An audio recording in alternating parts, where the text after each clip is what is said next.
Every year, the experts at U.S. News & World Report rank the nation's best hospitals. They've recognized St. Vincent as the #1 hospital in Arkansas and listed 8 clinical areas as high-performing specialties. The next closest Arkansas hospital only had 3. This recognition is due to the unwavering commitment of our world-class physicians, dedicated nurses, and associates who have now made St. Vincent the state's #1 hospital. Well, it happens to just about all of us, back pain, and if you slump, slouch, or hunch, you may become one of the 80% of Americans who have back pain. We have Dr. Morgan Sauer here with the Longevity Center at St. Vincent today to tell us some things to protect our backs. First off, good morning. Thanks for joining us. Good morning. Thanks for having me. So what can we do? I realize, you know, for people that sit at desk all day, it may kind of be very conscientious on their minds. What can they do to prevent back pain? One of the things that we know is that sitting down actually causes 140% more pressure on the spine than actually standing. Wow. So being sure that the head is aligned with the shoulders are aligned with the hip, and try and keep your legs and your knees bent at a 90-degree angle with both of your feet on the floor. When you're like that, you're aligned perfectly.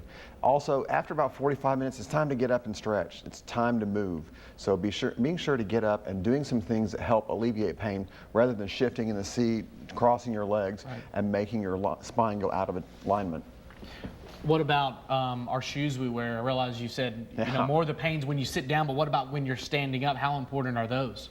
Shoes are incredibly important. We actually wear shoes far longer than we actually should. Once you get about 150, 200 miles on your shoes, you probably need to look at getting a new set. The shoes are a good foundation for the rest of the body, and so if the foundation is messed up, yes, the other mechanisms are going to mess up trying to compensate for a failed foundation. Maybe when we're looking at people, you know, everyone has different features, a different look, and about everybody has a different walk. If you look at people, they all walk differently. You're telling me that actually plays a role too in back pain, is that right? How we walk is important, and that means how we get around. That's one of our big purposes.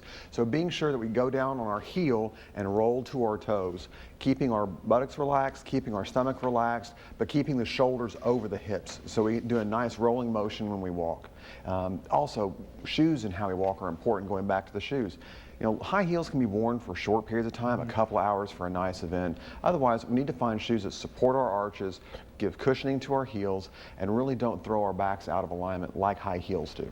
Right, and I realize we're kind of focusing on people that are maybe in an office setting, that are maybe sitting down, but we know there are plenty of people out there grueling in manual labor, carrying things. I mean, that's maybe one of the things people know most about, especially if you're moving or something, you go to pick something up.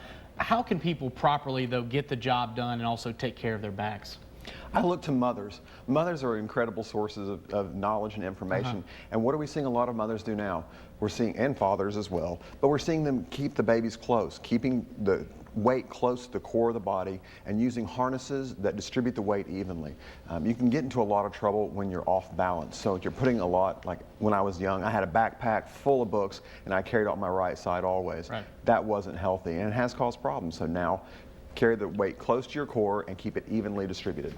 And we had, you know, you hear your mother say, sit up straight, have good posture. I mean, how true is that?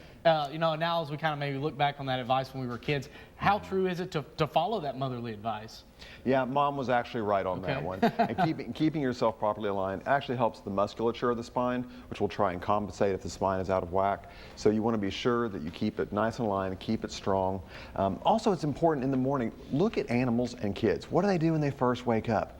They stretch. As adults, we jump out of bed and we're 15 minutes late already. But it's important to take some time to stretch, get the muscles ready for all it needs to do to help support the body and have you a good day with less pain. Right. And in this final minute, well, let's talk about what people can do to kind of strengthen their back. Are there exercises they can, you know, that are quick and easy they can do just maybe around home or in a normal day? There are plenty of exercises that you can do. First of all, just lying flat and lifting your legs up off of the surface, probably the bed or the floor, and holding them in the air and then putting them down. Simply just moving the back, sitting up and sitting back down. So should you be, you know, sitting in a chair like this and just kind of picking your legs up? You can do that. You can do that, or you can lay down on the ground. Just lay down. Just lay flat. And bring your feet up in the air. Hold them for about 5 seconds and set them down. Also, bringing the knees up to the chest, and then extending the leg and bringing it down slowly will all help, especially with the lower back. With the upper back, it's about moving the arms, especially doing like simple head rolls. Just take your head and roll it this way while your hands are on your hips. Okay. That will actually help loosen up a lot of the muscles that support the spinal column. And so this is not only strengthening up, this is stretching as well. Yes, to keep you limber. It's a combination. Okay. Dr. Sauer, thanks so much for joining us this morning. Great advice on posture and back pain. We know it affects a lot of people, so thanks for coming in this morning.